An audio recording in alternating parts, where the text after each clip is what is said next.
You think the worst pain is being betrayed. It's not. The real agony is kissing lips that just touched another man, holding a body that no longer belongs to you, and not even knowing it. Many men convince themselves her distance is just stress or age or routine, but the truth is harsher.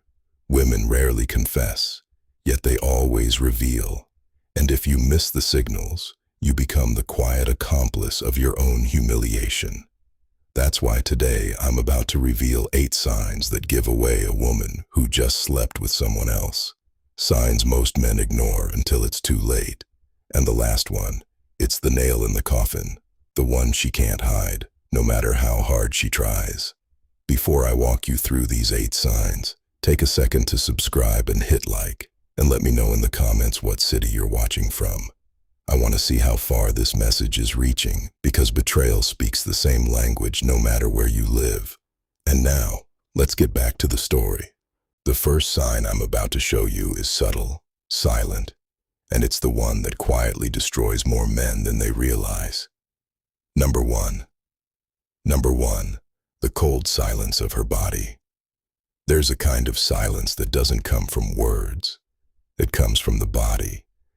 And when you've been with a woman long enough, you know that silence. You know when her touch has weight, when her kiss has warmth, when her body is reaching for you without you asking. And you also know when that current goes dead. This is one of the hardest signs to face because it doesn't scream at you. It whispers. You lean in to kiss her and she turns her face slightly. You touch her shoulder in bed and she stiffens instead of melting. She says she's tired, but her body isn't heavy with exhaustion. It's heavy with indifference. That difference matters because tiredness recovers with sleep. Indifference doesn't. Here's the truth. Most men don't want to admit. When a woman has been fulfilled by someone else, she doesn't come back to you hungry. She comes back satisfied, and satisfaction leaves no space for you. Imagine trying to light a fire that's already burned itself out. No matter how many matches you strike, the wood stays cold. That's what it feels like when her body has already given itself elsewhere. The mistake men make here is denial.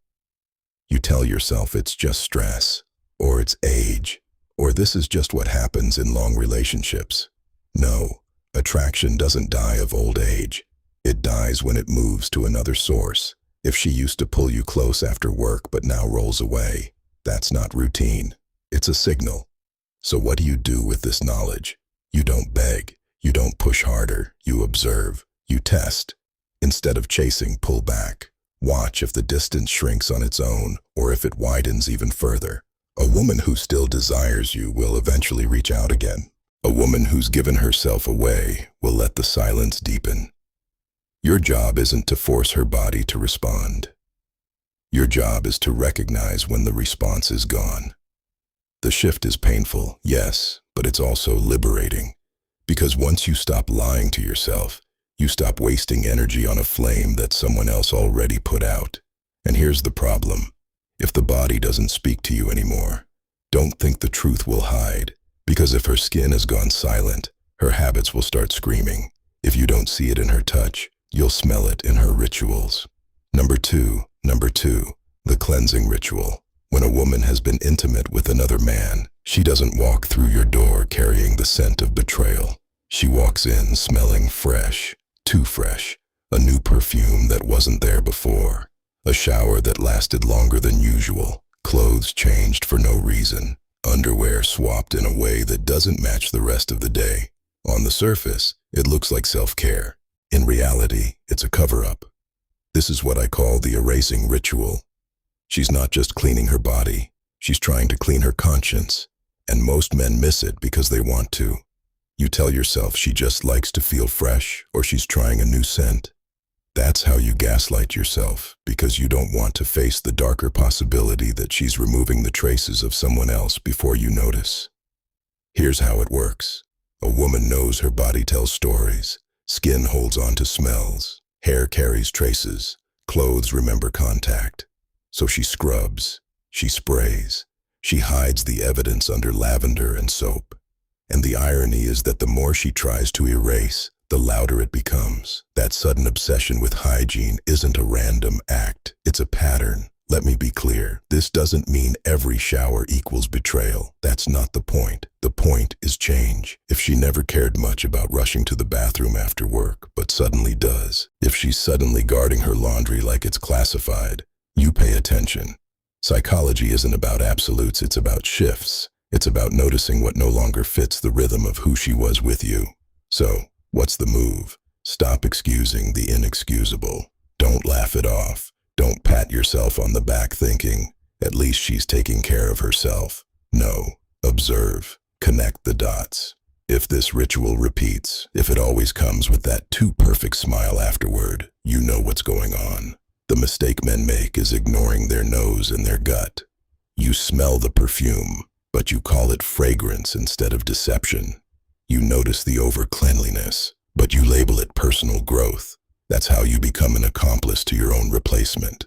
The solution is awareness. When the pattern shows up, you don't confront with rage. You acknowledge with clarity. You don't need to accuse. You need to see, because once you see it, you can't unsee it. And that clarity changes how you show up. But here's the thing. Hygiene is just the surface. Underneath, the game goes deeper, because when her body is clean, she still has to deal with her emotions. And guilt has a way of spilling out sideways. Number three, the blame game. Unjustified irritation. When guilt becomes too heavy for her to carry, she doesn't confess it. She transfers it. Suddenly, you're the problem. You walk through the door and instead of a hello, you get a complaint. You load the dishwasher wrong. You're too quiet. You're too talkative. Whatever you do, it's not enough.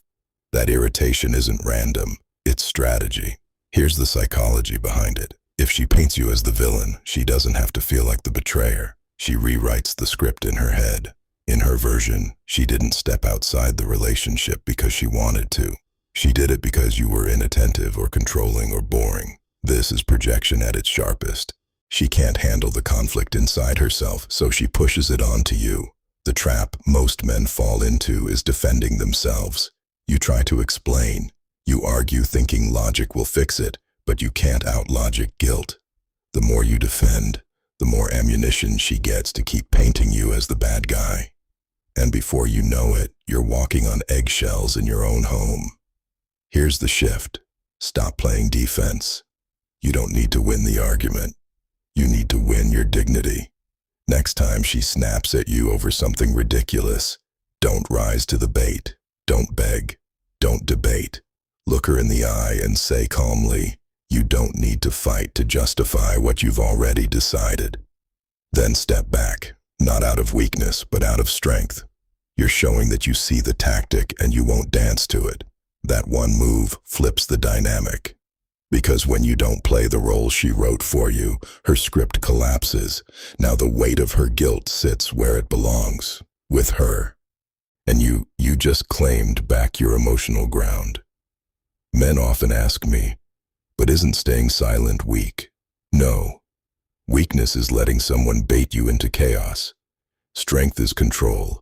You're not ignoring the issue. You're refusing to be manipulated by it. That's what separates a man being drained from a man standing tall. But remember this, projection is powerful, but it isn't the final mask. There's another battlefield where the truth shows up without her even speaking, a place no excuse can cover, and it's in her body itself. Number four, the body doesn't lie. A woman can rehearse her excuses. She can mask her moods. She can polish her story until it sounds convincing. But there's one place she can't control, her body. And this is where most men betray themselves. Not because they can't see, but because they refuse to look. You know her. You know her rhythms, her warmth, her reactions. That's why when something changes, you feel it, even if you don't want to admit it. Maybe she feels unusually tense or unusually relaxed. Maybe her responsiveness has shifted, either exaggerated or strangely absent. Sometimes it's subtle, sometimes it's glaring, but it's never random. Here's the cruel part. You don't need to be a doctor to notice. You need to be honest. Men often explain it away. Maybe it's hormones. Maybe she's stressed. And yes, those things can happen. But when the shift is sudden, when it doesn't fit the usual pattern, you owe it to yourself to pay attention, because ignoring what your senses already picked up is the fastest way to humiliate yourself. The mistake is thinking that by pretending everything's fine, you're saving the relationship. You're not. You're just postponing the collapse. A body that has been with another man carries an imprint, not always visible, but always felt. And when you sense it, but you force yourself to stay quiet, you're lying to yourself more than she's lying to you. So, what do? First, stop running from your intuition. If something feels off, don't shove it down. Let yourself register it. Second, stop overcompensating. Men often respond by trying harder. More affection, more patience, more effort in bed, as if more giving will fix what's already been taken. It won't. You don't win desire back by throwing effort at it. You win by recognizing when it's gone. Here's a practical step.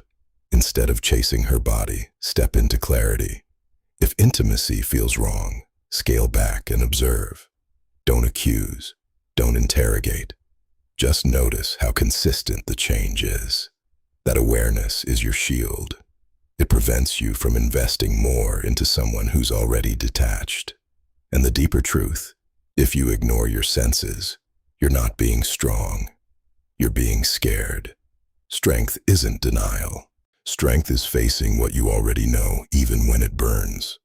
But guilt doesn't always show up as coldness. Sometimes, to cover the cracks, she goes in the opposite direction. She turns warm, affectionate, even tender in a way that feels almost too good to be true. And that's exactly what it is. Number five, excessive affection, the theater of guilt. Not every betrayal looks cold. Sometimes it walks through the door wrapped in kisses, hugs, and a sudden wave of sweetness. And if you're not paying attention, you'll mistake guilt for love. This is one of the cruelest tricks because it plays directly on your hope. You felt her slipping away. You've sensed the silence, and suddenly she's holding your hand again, kissing you on the cheek, whispering, "I love you," with watery eyes, and your heart wants to believe it's real. You think she's coming back to me, but she isn't. She's trying to come back to herself. That affection isn't for you, it's for her conscience. Here's the psychology. After crossing the line, many women don't pull away. They pull closer, not because they've rediscovered their desire, but because they need to silence the guilt. Touching you, cooking for you, saying nice words. It's all part of the act. The act isn't to keep you happy. It's to keep her from drowning in self-disgust. The mistake men make is treating this affection like a second chance. You drop your guard. You stop observing. You breathe out in relief. And that's when you lose all leverage. You become the comfort toy, the safe space she clings to while her passion burns somewhere else. You end up holding her guilt, not her love. So what's the move? Learn to test the source. Ask yourself, does this affection come with consistency or only in waves after unexplained absences? Does she touch you with desire or with obligation? Does she lean in with warmth or does it feel rehearsed, almost exaggerated? Those questions cut through the fog. And here's the tough medicine. Don't reward guilty affection. Don't let her wipe her conscience on your shoulders. You don't need hugs that are born from betrayal. What you need is honesty, even if it's cold. And sometimes the strongest thing you can say is this: I'd rather have your silence than your guilty embrace. That statement isn't for her. It's for you. It's your way of reclaiming self-respect in the face of false tenderness. Because here's the truth. Love doesn't need theater. Real connection doesn't show up only after guilt. If her affection feels like an apology instead of desire, you already know the difference. And once you know, you can never go back to pretending. But if you keep accepting her guilty embrace, the next stage is worse because she won't just touch you without desire. She'll stay with you physically while her mind drifts miles away. Number six, emotional absence in intimacy. There's a difference between a body beside you and a soul with you. And once you felt that difference, it's impossible to unfill it. This is the stage where betrayal cuts the deepest. Not because of what she does, but because of what she withholds. She gives you her body, but she no longer gives you herself. Picture this. You're in bed. Everything looks normal. She touches you. She moves. She even moans. On the surface, it's all there, but something is missing. Her eyes are empty. Her energy doesn't sync with yours. You can feel that she's somewhere else, replaying a memory that doesn't involve you. That's not intimacy. That's theater. And here's the brutal truth. A woman who's emotionally absent during intimacy is already gone. You're not making love. You're playing a role in her cover-up. And men who ignore this always tell themselves the same comforting lie. She's just tired or it's stress. But deep down, you know the difference. Tiredness still allows presence. Stress still allows connection. This absence, it's a void. The mistake most men make is pushing harder. You think if I try more, she'll come back. So you give more affection, more patience, more effort, hoping to win her over. But the more you push, the further she drifts because her fire isn't missing. It's burning somewhere else. And every extra ounce of effort you give just teaches her one thing. She doesn't need to give anything back.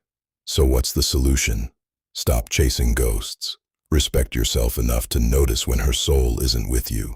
Pull back. Say less. And most importantly, don't confuse physical participation with emotional presence. When her spirit has left, your job isn't to drag it back. It's to decide whether you'll keep lying in a bed that feels colder by the night. Here's a simple step. Next time you sense that absence, don't cover it with more effort. Pause, look at her, and in your mind, tell yourself the truth. I'm not here to beg for connection. I'm here to recognize reality. That shift in mindset alone changes everything. It stops you from being the man who tries to revive a bond that's already been buried. Because being next to a woman who isn't truly with you isn't love, it's humiliation. And if you let that humiliation settle, the next sign will expose it in plain daylight. She won't just leave you emotionally absent in bed. She'll start leaving you physically absent in time. Number seven, the late returns. Empty excuses. When love is real, time bends to make room for it. A woman who still desires you will find her way back to you, even on the busiest days. But when her fire is gone, suddenly the clock turns against you. She's late again and again, and every excuse feels thinner than the one before. She tells you work ran long. Her phone died. A friend needed her. At first you want to believe it. You convince yourself these are normal things. Because yes, life gets messy. But when messy turns into a pattern, when lateness becomes routine, it's not about life. It's about priority. And you're no longer at the top of the list. Here's the psychology. Lateness is more than missing time. It's a test. She's not just running late. She's measuring how much you'll tolerate. She wants to see if you'll question it, if you'll push back, or if you'll keep accepting less while hoping for more. Every time you let it slide, you train her. You teach her that your dignity is negotiable. The trap most men fall into is silence. You see the inconsistency. You feel the sting, but you swallow it. You tell yourself, if I say something, I'll sound insecure. But insecurity isn't asking for respect. Insecurity is pretending you don't notice. So, what's the move? Call it what it is. Not with yelling, not with begging, but with boundaries. The next time she drifts in late with another flimsy story, don't interrogate, don't demand details. Simply look at her and state the truth. You weren't here, and that tells me everything I need to know. Then let the silence sit. That silence is more powerful than any argument because it places the responsibility back where it belongs on her choices. Here's a practical step. Track the pattern, not the excuse. Don't waste time dissecting the details of each story. Instead, pay attention to frequency, to tone, to how your gut reacts every time. Patterns tell the truth, even when words don't. And here's the harsh reality. A woman who still chooses you will always come home. Maybe late once in a while, sure, but not as a habit. If she no longer returns to you, it's because she's already returning to someone else. But lateness is only half the story. Because even when she tries to cover it, her own words will betray her. And when her story collapses under its own contradictions, that's when the truth finally breaks wide open. Number 8, the collapse of her story. Collapse of the stories are fragile things. They can be rehearsed, polished, and repeated. But the moment pressure builds, cracks appear. And when a woman has crossed the line, her story eventually collapses under its own contradictions. You've seen it before. She comes home late, words tumbling out too fast, details changing with each retelling. One night it's a coworker who needed help. The next time it was a last-minute errand. You notice the gaps, the mismatched timelines, the way her tone doesn't match her words. And most telling of all, you notice her eyes. They don't hold your gaze anymore. They dart, they drop, they flicker with unease. That's not stress. That's deception struggling to keep its balance. Here's the mistake men make. They demand airtight evidence. They want proof, a smoking gun, something undeniable. But the truth doesn't always come with a receipt. It comes in inconsistencies. It comes in the way her story unravels the more you listen. The harder she tries to control the narrative, the more obvious it becomes that the narrative is slipping away from her. So what's the move? Stop playing detective. You don't need to gather evidence for a courtroom trial. You already have the signals, the changes, the silences, the patterns. When her story collapses, you don't argue with it. You step out of it. You don't beg her to make it make sense. You don't yell for confessions. You simply decide, I don't believe you and I don't need to anymore. That's not an accusation. That's a boundary. And here's the empowering shift. Once you stop demanding explanations, you reclaim your power. You stop being the man chasing clarity from someone who thrives on confusion. You become the man who sets the line. And the line is simple. Respect or nothing. Practical step. Practice quiet recognition. The next time her story starts wobbling, don't fill the silence with questions. Let it fall. Don't rescue her from the weight of her own contradictions. That silence is your ally. It exposes what words are trying to hide. And understand this, you don't need to scream cheater to regain your dignity. All you need is clarity and the courage to act on it. Because when her story collapses, the truth is no longer the issue. The only issue left is your decision. Will you keep lying to yourself, or will you stand up for the man you know you are? And that's the final cut. Because after seeing all 8 signs, the real question isn't whether she betrayed you. The real question is whether you'll betray yourself by staying blind. Conclusion. You've just heard the 8 signs, and let's be clear, this isn't about turning you into a paranoid detective snooping around for every tiny detail. It's about opening your eyes so you stop betraying yourself. Because the harshest betrayal isn't what she does in secret. It's what you allow yourself to ignore in plain sight. The goal here was never to catch her red-handed. The goal is to reclaim your dignity, your boundaries, and your power as a man who refuses to settle for less than he deserves. That's why these signs matter. They aren't just clues of infidelity. They're warnings. Warnings that something is off, something needs to be addressed, and that ignoring it will only cost you more of your self-respect. Now, here's the truth most men miss. Not every sign means betrayal is guaranteed. Sometimes distance comes from stress, exhaustion, or years of poor communication. And that's why your job isn't to accuse. It's to test, to observe, and to confront the reality directly. If there's room to repair, you repair. You have the conversation. You reset the boundaries. You fight for connection. But if the evidence stacks up, if every sign confirms what your gut already knows, then the most masculine thing you can do is walk away with your dignity intact. Because love is never worth trading your self-respect. So here's my challenge to you. Pick one situation in your life where you've ignored your own instincts. It could be her sudden coldness, her constant irritation, or her stories that never quite add up. Don't push it aside this time. Face it. Decide whether it's a problem you can solve with her or whether it's the end of the line. Either way, the decision belongs to you, not to her lies, not to your fears. Before you go, hit subscribe, tap like, and share this video with a man who still refuses to see what's right in front of him. And in the comments, I want you to share your story. Have you ever noticed one of these signs? How did you handle it? Because your story might be the one that wakes up another man before it's too late. This isn't the end of your journey. It's the beginning of taking back what was always yours. Your self-respect, your clarity, and your freedom to choose love without ever losing yourself.